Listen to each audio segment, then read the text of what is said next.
അമ്മ ഞാൻ വീട്ടിൽ നല്ല ബീഫ് ഫ്രൈ ഉണ്ടാക്കിയിട്ടുണ്ട്, കഴിച്ചു നോക്കിയാലോ നമുക്ക്.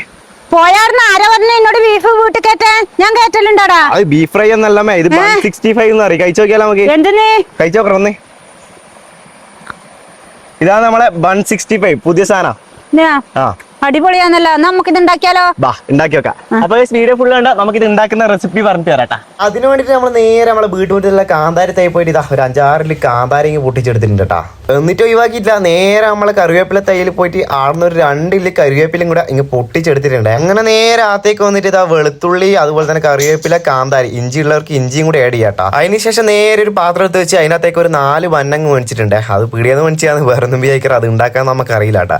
അങ്ങനെ നേരെ ഇതാ ബന്ന ഓരോന്നായിട്ട് പൊട്ടിച്ച് നമ്മളെ പാത്രത്തിലേക്ക് ഇടുന്നു. പാത്രത്തിലെ പൊട്ടിച്ചിട്ട് ബന്നൊക്കെ കൊണ്ട് കപ്പ ബിരിയാണി പോയല്ല. അപ്പൊ അതിനകത്തേക്ക് നേരെ മുളക് പൊടി ഇട്ടു, മഞ്ഞപ്പൊടി ഇട്ടു, അതുപോലെ തന്നെ കുറച്ച് കുരുമുളക്, അതുപോലെ തന്നെ കുറച്ച് ഗരം മസാല, ചിക്കൻ മസാല, അങ്ങനെ എന്തെല്ലാം ഇട്ടിട്ട് ഇതാ ലാസ്റ്റ് നമ്മൾ ആ പേസ്റ്റും കൂടെ ആഡ് ചെയ്ത് കൊടുത്തിട്ടുണ്ട്. ആ ക്ലിപ്പിന്റെ എല്ലാടക്കും ഒരു കാര്യം വിട്ട് ലേശം കടലപ്പൊടി ഇട്ടിട്ടുണ്ട്. അപ്പൊ നേരെ ഉപ്പ് ഇട്ട് ആവശ്യത്തിന് ഇടുന്നുണ്ട് കേട്ടോ. അത് ഇട്ട് നല്ലോണം കുഴച്ചെടുക്കാട്ടെ. ഇത് അതിന്റെ അടുക്ക് രാവിലെ തന്നെ ഒരു 5 മുട്ട വെച്ചിട്ട് അതിൽ 4 എണ്ണേ കാണാനുള്ളൂ. ഒരു മുട്ട വന്നിട്ടില്ല, ഏടിയാ പോയെന്ന് അറിയില്ല. ഒന്നിക്ക് അനിയന്റെ ബയറ്റിലേക്ക് ആയി എത്തിയിട്ടുണ്ടാവും കേട്ടോ, അത് പറയാൻ പറ്റൂല. കുഴച്ച് വെച്ച ബന്നിലേക്ക് ഇതാ അങ്ങനെ ഒരു 3 മുട്ട അതിനകത്ത് എടുത്ത് പൊട്ടിച്ച് വെച്ചിട്ടുണ്ട് കേട്ടോ. അതിനുശേഷം നമ്മളെ മാവ് നല്ല രീതിയിൽ മുട്ടയും കൂട്ടി നല്ലോണം കുഴക്കും കേട്ടോ. വെള്ളം ഒഴിക്കേണ്ട ആവശ്യം വരുന്നില്ല, എന്നാലും ലേശം വെള്ളം കൂടി നമ്മൾ ആഡ് ചെയ്ത് കൊടുത്തിട്ട് കുഴച്ച് വെച്ച് ഈ ഒരു പരുവാകുമ്പോൾ നേരെ നമ്മളെ ഗ്യാസ് കത്തിക്കുക. നമ്മളെ കണ്ണൂർ ഭാഷയിൽ ചീനച്ചട്ടി പറയും, അതെടുത്ത് നേരെ അടുപ്പത്ത് വെച്ച് അതിനിടയ്ക്ക് ഒരു മഴയും പെയ്ത് അങ്ങനെ നമ്മളെ ചീനച്ചട്ടിയിൽ കുറച്ച് വെളിച്ചെണ്ണ ഒഴിച്ച് കൊടുത്തിട്ടുണ്ട്. പിന്നെ ഒരു കാത്തിരിപ്പേനും എണ്ണയൊന്നും തിളക്കാൻ കേട്ടോ. അങ്ങനെ എണ്ണ കൂടെ ആയാലും നമ്മളെ മാവിത ഓരോന്നായിട്ട് കുഴച്ചിട്ട് നമ്മളെ വെളിച്ചെണ്ണയിലിട്ട് അങ്ങ് പൊരിച്ചെടുത്ത് അങ്ങനെ ഈ ഒരു പരുവാകുമ്പോൾ നേരെ നമ്മൾ കോരിയിട്ട് നമ്മളെ പ്ലേറ്റിലേക്ക് അങ്ങ് എടുത്തിട്ടുണ്ട്. അങ്ങനെ നമ്മളെ 165 ഇതാ ഇവിടെ സെറ്റ് ആയിട്ടുണ്ട്. ഇനി ഇത് തിന്നു നോക്കണം. അപ്പോൾ